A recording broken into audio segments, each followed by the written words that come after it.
Hello aspirant, welcome back to my YouTube channel. আজ এই ভিডিওতে আমি কিছু ইম্পর্টেন্ট 10টা ইম্পর্টেন্ট জিকের কোশ্চেন নিয়ে আলোচনা করতে চলেছি। তো দেখো প্রথম কোশ্চেনটি কী রয়েছে। প্রথম কোশ্চেনে বলা রয়েছে, কিসের উপস্থিতির জন্য গরুর দুধের রং সামান্য হলুদ বর্ণের হয়?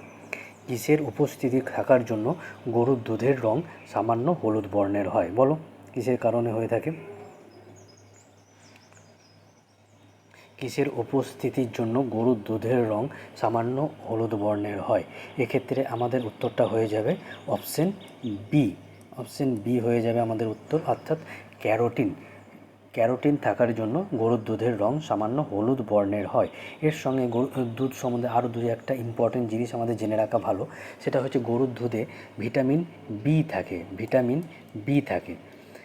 আর যে প্রোটিনটি থাকে গরুর দুধে সেটির নাম হচ্ছে ক্যালসিয়াম। এই ক্যালসিয়াম যদি মাথায় রাখি তাহলে ক্যারোটিন কথাটাও মাথায় থেকে যাবে। এর সাথে আরেকটা জিনিস মাথায় রাখতে হবে যে দুধের শুদ্ধতা পরিমাপ করা যন্ত্রের নামের কি? দুধের শুদ্ধতা পরিমাপ করা যন্ত্রের নাম হচ্ছে ল্যাক্টোমিটার। দুধের শুদ্ধতা পরিমাপ করা যন্ত্রটির নাম হচ্ছে ল্যাক্টোমিটার। তো এই কোটা দুধের থেকে ইম্পর্টেন্ট কোশ্চেন। আচ্ছা, পরের কোশ্চেন কি আছে দেখি। পরের কোশ্চেনে বলা হয়েছে যে কর্কটক্রান্তি রেখা পশ্চিমবঙ্গের কোন জেলার উপর দিয়ে গেছে? কর্কটক্রান্তি রেখা পশ্চিমবঙ্গের কোন জেলার উপর দিয়ে গেছে? বলো কোনটা উত্তর হবে?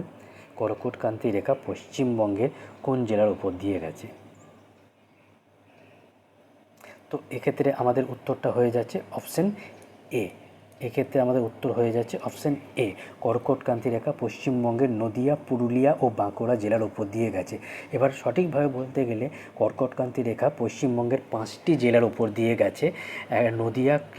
নদিয়া, পুরুলিয়া ও বাঁকুড়া, আর এছাড়া 2 বর্ধমান। তো 5টি জেলার উপর দিয়ে গেছে। আরেকটি যেটা খুব কমন কোশ্চেন কর্কটক্রান্তি রেখা থেকে এসে গেছে যে কর্কটক্রান্তি রেখা পশ্চিমবঙ্গের কোন স্থানের উপর দিয়ে গেছে, এরকমভাবেও দেয়, সেটা তখন হয়ে যায় কৃষ্ণনগর। সেটা নদিয়াতেই অবস্থিত, নদিয়া জেলায় অবস্থিত। তো কৃষ্ণনগরের উপর দিয়ে কর্কটক্রান্তি রেখা গেছে। আচ্ছা, এই কর্কটক্রান্তি রেখা সম্বন্ধে আর কয়েকটা খুব ইম্পর্টেন্ট কোশ্চেন আমাদের জিজ্ঞেস করে থাকে। সেটা হচ্ছে কর্কটক্রান্তি রেখা ভারতের কটি রাজ্যের উপর দিয়ে গেছে? তো ভারতের কর্কটক্রান্তি রেখা 8টি রাজ্যের উপর দিয়ে গেছে। রাজ্যগুলি হলো রাজস্থান, গুজরাট, মধ্যপ্রদেশ, ছত্তিশগড়, ঝাড়খণ্ড, পশ্চিমবঙ্গ, ত্রিপুরা ও মিজোরাম। এই 8টি রাজ্যের উপর দিয়ে গেছে। অর্থাৎ বলা যায় যে কর্কটক্রান্তি রেখা ভারতের ঠিক মাঝ বরাবর গেছে। আচ্ছা, কর্কটক্রান্তি রেখার মান কত? এটা অনেক সময় জিজ্ঞেস করে থাকে। কর্কটক্রান্তি রেখার মান হচ্ছে 23.5 ডিগ্রি। 23.5 ডিগ্রি উত্তর। কর্কটক্রান্তি রেখার মান হচ্ছে 23.5 ডিগ্রি উত্তর। আরেকটি এর সাথে যেটা ইম্পর্টেন্ট কোশ্চেন জিজ্ঞেস করা হয়ে থাকে যে পশ্চিমবঙ্গের রাজধানী যেটা কলকাতা, তার পাশ দিয়ে কোন রেখাটি গেছে? তখনও কিন্তু উত্তর হয়ে যাবে কর্কটক্রান্তি রেখা। তো এইগুলো ইম্পর্টেন্ট কোশ্চেন, একটু আমাদের মাথায় রাখতে হবে। আচ্ছা, পরের কোশ্চেন কি আছে একটু দেখে নিই। তিরুপতি বালাজি মন্দির কোথায় অবস্থিত? তিরুপতি বালাজি মন্দির কোথায় অবস্থিত? বলো কোথায় অবস্থিত হবে এটা? তিরুপতি বালাজি মন্দির অবস্থিত কোথায়? আচ্ছা, তিরুপতি বালাজি মন্দির অবস্থিত হয়ে যাবে, এটা আমাদের এক্ষেত্রে অপশানটা হয়ে যাবে অপশান এ। তিরুপতি বালাজি মন্দির অন্ধ্রপ্রদেশে অবস্থিত। তিরুপতি বালাজি মন্দির এটি ভগবান বিষ্ণুর মন্দির, আর বলা হয় এটি ভারতের সবথেকে রিচেস্ট টেম্পল। আচ্ছা, আর এর সঙ্গে আর একটা ছোটো ছোটো জিনিস একটু মাথায় রাখতে হবে যে অন্ধ্রপ্রদেশের রাজধানীর নাম কি?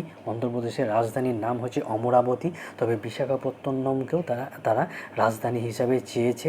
আর অন্ধ্রপ্রদেশ হচ্ছে 1953 সালে ভাষার ভিত্তিতে গঠিত প্রথম রাজ্য। এটা অনেক সময় জিজ্ঞেস করে ভাষার ভিত্তিতে রাজ্য ভারতের প্রথম রাজ্য কোনটি, সে তখন হয়ে যাবে অন্ধ্রপ্রদেশ।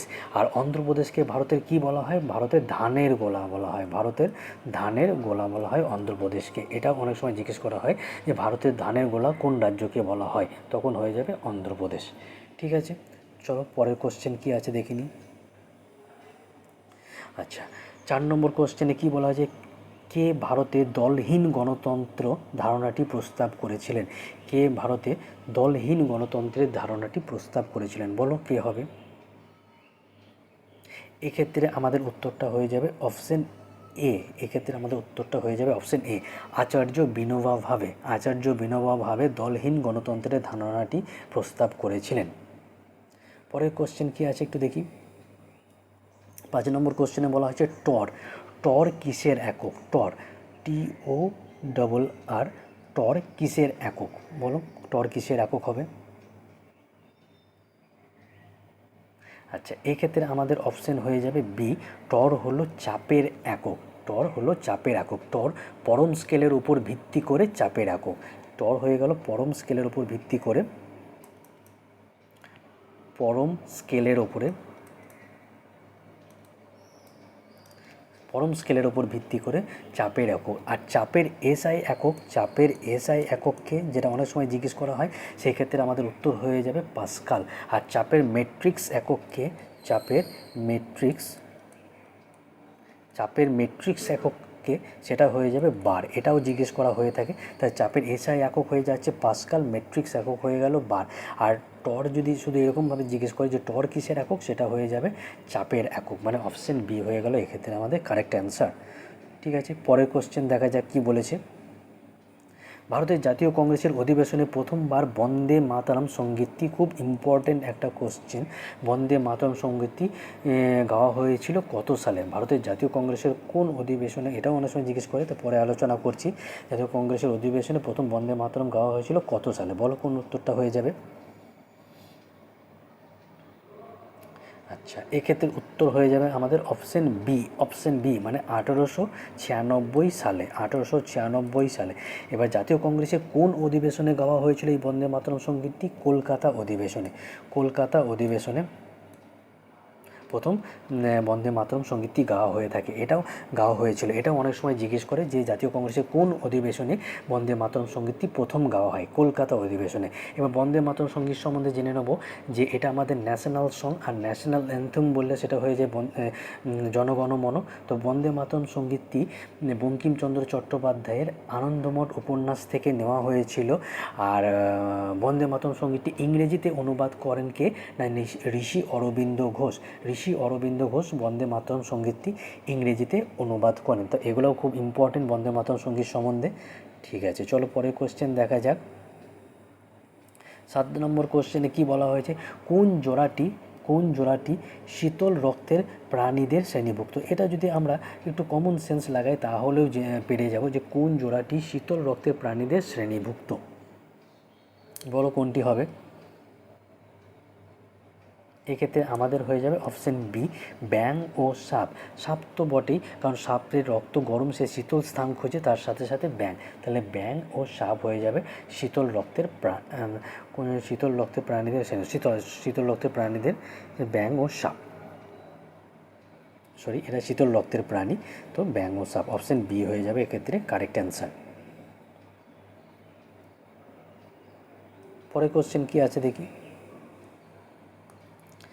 মাই লাইফ কার আত্মজীবনী? মাই লাইফ কার আত্মজীবনী, বা বলা যায় যে মাই লাইফ কার আত্মজীবনীমূলক বই?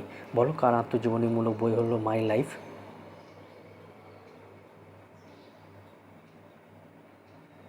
এক্ষেত্রে সঠিক উত্তরটা হয়ে যাবে অপশন এ, বিল ক্লিন্টন। বিল ক্লিন্টনের আত্মজীবনীমূলক বইয়ের নাম হচ্ছে মাই লাইফ। আচ্ছা, বিল ক্লিন্টন তিনি ছিলেন আমেরিকার 42তম রাষ্ট্রপতি। আচ্ছা, এর সঙ্গে আরেকটা দু একটা ছোটো ছোটো জিনিস মনে রাখবো যে আব্রাহাম লিঙ্কন ছিলেন আমেরিকার 16তম রাষ্ট্রপতি, যাতে $5 তার ছবি রয়েছে। কার রয়েছে? না, আব্রাহাম লিঙ্কন, এবং তিনি ছিলেন আমেরিকার 16তম রাষ্ট্রপতি। আর আমেরিকার প্রথম রাষ্ট্রপতিকে, আমেরিকার ফার্স্ট রাষ্ট্রপতি কে হয়ে যাবে? সেই ক্ষেত্রে হয়ে যাবে জর্জ ওয়াশিংটন। জর্জ ওয়াশিংটন আমেরিকার প্রথম রাষ্ট্রপতি, এবং $1 তার ছবি রয়েছে, $1 তার ছবি রয়েছে। ঠিক আছে, চলো পরের কোশ্চেনটা দেখি। কোশ্চেন নাম্বার 9 কি বলেছে? ক্যাডি।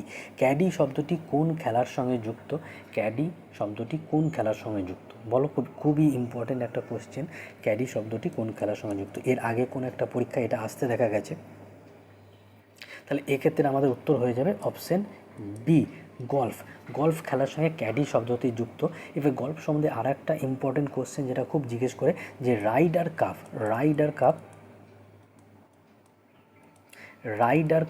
কাপ টুর্নামেন্টটি কোন খেলার সঙ্গে যুক্ত? রাইডার কাপ টুর্নামেন্টটি গল্ফের সাথে যুক্ত। ঠিক আছে, চলো আমাদের last question, but not the least, question number 10 কি বলা হয়েছে এখানে, কোনটি প্রত্যক্ষ কর বা ডাইরেক্ট ট্যাক্স নয়, কোনটি প্রত্যক্ষ কর বা ডাইরেক্ট ট্যাক্স নয়, বলো কি হবে? আয়কর, সম্পত্তি কর, জিএসটি না কর্পোরেশন ট্যাক্স? আয়কর মানে ইনকাম ট্যাক্স, সম্পত্তি কর মানে হচ্ছে প্রপার্টি ট্যাক্স, জিএসটি না কর্পোরেশন ট্যাক্স? কোনটি এক্ষেত্রে উত্তর হয়ে যাবে? এক্ষেত্রে উত্তরটা হয়ে যাবে অপশন সি, জিএসটি বা goods and service tax. Goods and service tax, GST. এবার মাথায় রাখতে হবে যে প্রত্যক্ষ কর কি? প্রত্যক্ষ কর মানে হলো যে কর আমরা সরাসরি সরকারকে বা সরকারি কোনো অফিসে গিয়ে জমা দিই তাকেই প্রত্যক্ষ কর বা ডাইরেক্ট ট্যাক্স বলে। এখানে বলেছে কোনটি নয়, তাহলে জিএসটি, আর বাকিগুলো সব হয়ে গেল এক্ষেত্রে প্রত্যক্ষ কর। এবার জিএসটি সম্বন্ধে দু একটা জিনিস যেটা আমাদের মনে রাখতে হবে, যে জিএসটি হলো ভারতের 101তম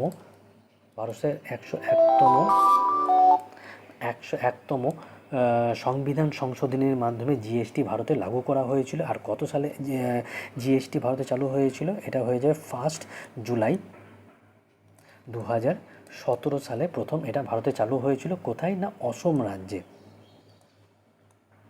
অসম রাজ্যে প্রথম ভারতে জিএসটি চালু হয়েছিল।